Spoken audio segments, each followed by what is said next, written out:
Good morning and a happy Tuesday. Turnaround Tuesday is in full force here this morning as prices across the ag space have surged higher, largely driven by a surge to new highs in the energy markets, while also news that the U.S. and China trade negotiators are planning to meet in mid-March in Paris, clearing the way for President Trump and Chinese leader Yi to meet in Beijing later this month.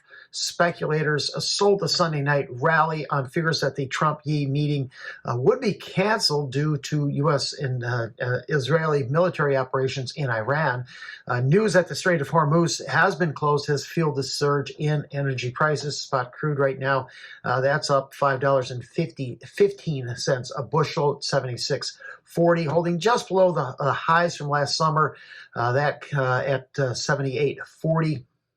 Weather-wise, dry conditions across nearly all of Brazil the past 24 hours. Favorable for drying things down in soybean harvest and second corn plantings. However, rains over the next week again will favor the north, slowing the remaining bean harvest. Better than expected rains did fall in southwest growing areas of Argentina the past 24 hours, improving crop prospects there. And really some pretty good rainfalls now over the next 7 days, largely favoring the western and northern growing areas. But overall, conditions appear to be trending in better there.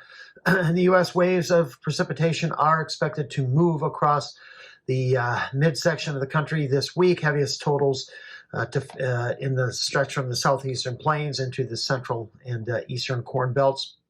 This will help ease drought conditions ahead of the spring plantings. Mostly dry in the southeast, some scattered rains in the southwestern and northern plains as well. Above normal temperatures look to cover most of the continental Midwest.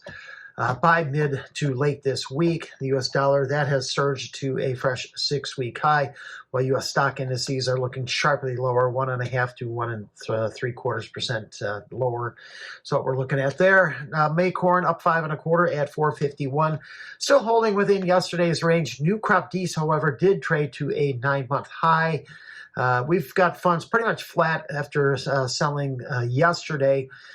Corn used for the production of ethanol, this data came out just after the close yesterday at only 461 million bushels in January. That was well below expectations and would signal additional usage of sorghum in the production of ethanol. Usage over the first 5 months of the marketing year sit at 2.318 billion bushels. That's down about 0.5% versus USDA forecasts of up 3%.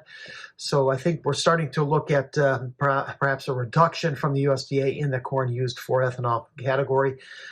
Beans up 12 cents, meal up $2, while bean oil is up 60 points, all holding within yesterday's ranges. Crush after the close yesterday came in at 227.8 million bushels. That was slightly above expectations. Year-to-date crush levels are up 7.5% from a year ago. USDA forecast is up 5%. So I would look for the USDA to likely raise this forecast 10 to 20 million bushels in next week's WASDE report. Spot bean offers at the U.S.